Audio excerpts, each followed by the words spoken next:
Arfan si décision bi nga xam ni itam le conseil constitutionnel joxe na ko di le 12 exactement ginnaaw ba ko ki nga xam ne que moo di le président Bassirou Diomaye Diakhar Faye daal di saisir exactement donc voilà présidence Ousseynou Ly daal di lancé boobu de li nga xam ne que moo di information par rapport ak li nga xam ne que moo di cette dissolution mais Arfan ñu ne dafa am luy poser problème exactement est-ce que élection 90 jours lañ ko mën a organiser am na yoo xam ne jàpp nañ techniquement mën nañoo amal élection niki li nga xam ne moo di atum 2024 bi exactement alors aussi y a une loi rectificative mais aussi le budget qui nous attend est-ce que loolu lépp suñ ko boolee justifié wul exactement hésitation bi mel donte am na fa vert jóge ci conseil constitutionnel par le président Bassirou Diomaye.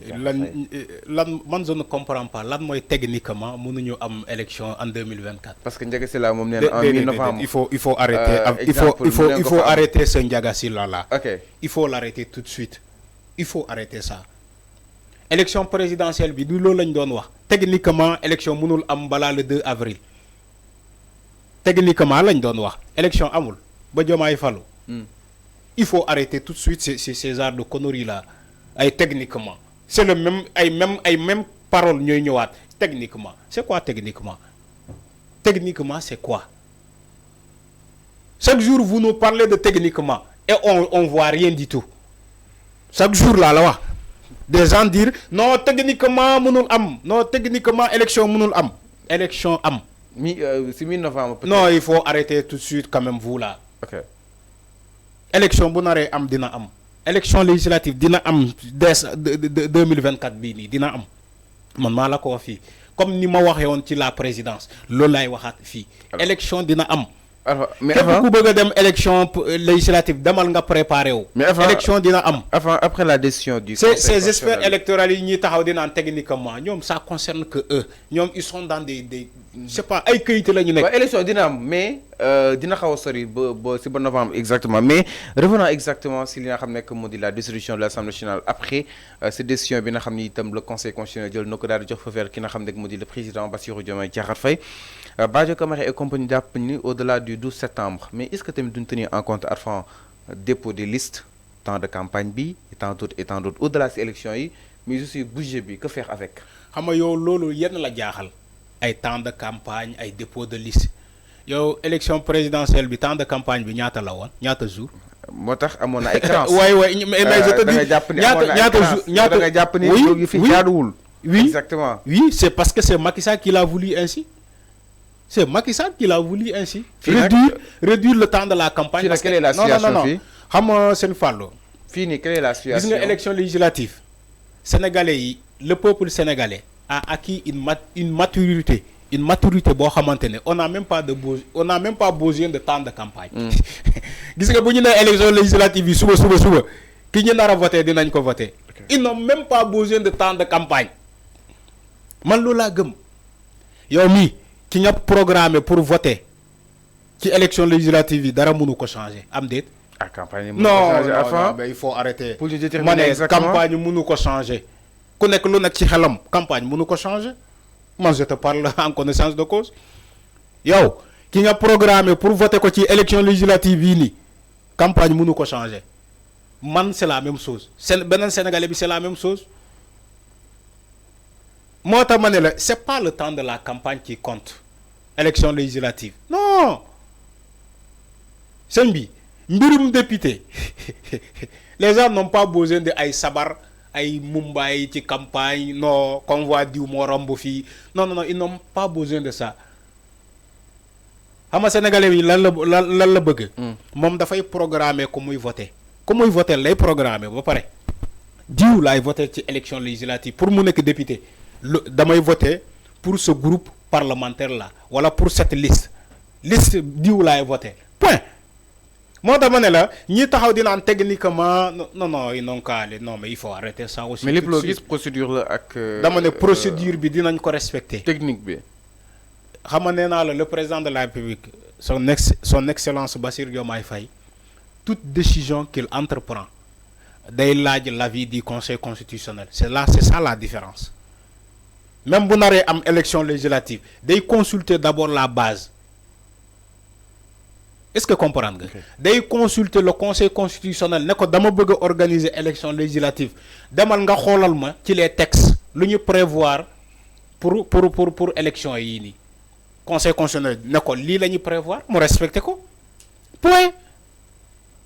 Maintenant ñi taxaw di naan techniquement fan la ñu bëgg a wax on est au mois de septembre nga ne élection mënul am en 2024 septembre après octobre novembre décembre yow tu as 4 mois nga ne élection mënul am techniquement te ñun président élection présidentielle bi ñu def ko en 2 semaines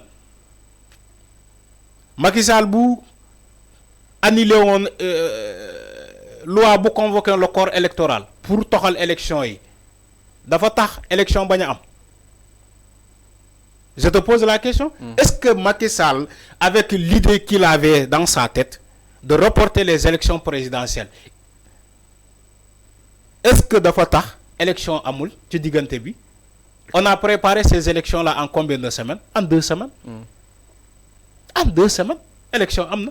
Maintenant ici, en 4 mois, ngeen na non élection législative techniquement mënul am ci en 4 mois. Il faut arrêter ça aussi. Alors donc mi non exactement par rapport ak li nga xam ne que moo di la décision bu conseil constitutionnel si ki nga xam ne que moo di le président Bassirou Diomaye Diakhar Faye en tout cas ñu koy daal di xaarandi nag moom ki nga xam ne que moo di Diomaye d'ici le 12 incha allah mu daal di xool nag lay daal def ak biir li nga xam ne que moo di assemblée avant là où tamit ñu daal di assi que ni y aura avant des transhumants qui vont relier exactement si li nga xam ne que moo di Pastef ak Yewwi Askan Wi loolu tamit est-ce que mën nañu ko xaar après la dissolution sa jàngat. Oui bien sûr en politique il faut jamais dire jamais. est-ce que Pastef woon non dama ne loolu Alpha yow sa jàngat exactement. sama jàngat loolu lay wax ni ak ñoom idéologie bi noonu doxal. dama ne est-ce que loolu na ko nangu. Fallou en politique il faut jamais dire jamais. La politique c'est 2 montagnes qui se rencontrent.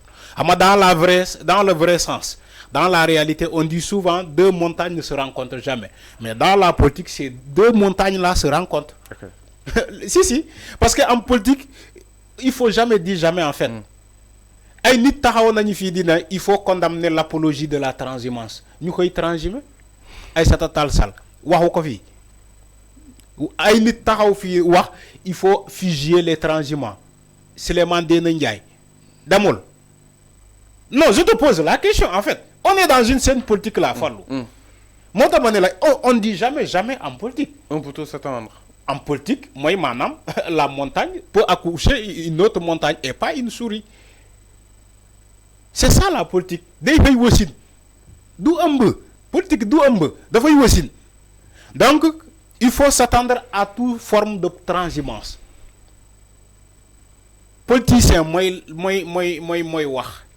Ba pare weddi ay kàdduwam politicien moo mel noonu c'est ça la réalité da ngay gis un politicien mu wax nga andi ko vaar mu ne la musuma wax loolu pourtant moom moo ko wax dafay wax nii bu ëllëgee nga ne ko ah diw yow de lii la nga ne mu ne la musuma ko wax et loo ci mën après loo ci mën da nga koy seetaan noonu rek moo tax ma ne la question de la transhumance dans la politique ne date pas d'aujourd'hui. Ça date de très longtemps. Alors c'est clair. Ay nit taxaw na fii ne na billahi wallahi watallahi du ma mës a trahir Ablaye Wade ay nit waxoon nañu ko fi du ma mës a trahir Ablaye Wade su ma naree trahir Ablaye Wade mooy maanaam damay bàyyi politique ñu xëy dem ci Macky Sall bëgguma citer seen tour ay nit taxaw nañu fii di naan du ma mës a trahir Macky Sall ñu xëy trahir Macky Sall.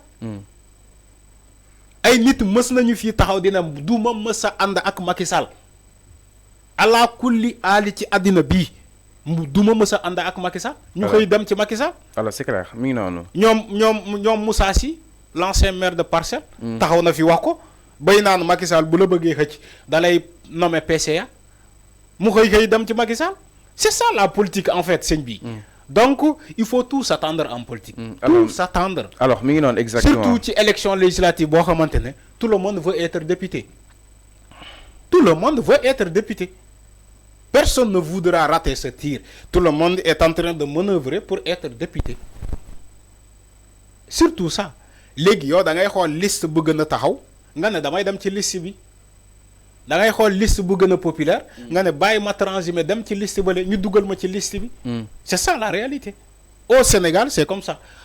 Anam ñi defee politique au Sénégal moo ñaaw Nous, notre politique au Sénégal, c'est la politique sale, la politique des billets, la politique du mensonge, la politique à tout prix. Manabok. C'est ça la politique au Sénégal. C'est pas une politique bon à maintenir. Mom lañuy jàngalé dans les universités kawe au monde. C'est pas la politique là au Sénégal. Sénégal fi nit ñi def politique jànguñu ko. Jànguñu ko en fait, ils n'ont pas fait une science politique. Jànguñu branche bobu. Moy manam c'est la politique de la rue mom lañuy am au Sénégal. Alors c'est clair avant. Donc politique de la rue au Sénégal forcément dit transhumance. Luñu am ñu jël. lu ñu am ñu jël. alors mi ngi noonu taxaw ne naa bokk rek sëñ bi man daal. man parfois moom naa bokk. ci alors mi ngi noonu exactement avant par rapport ak wàllu wu ni mel di ziar bu baax ba leen internautes Souleymane Tall merci beaucoup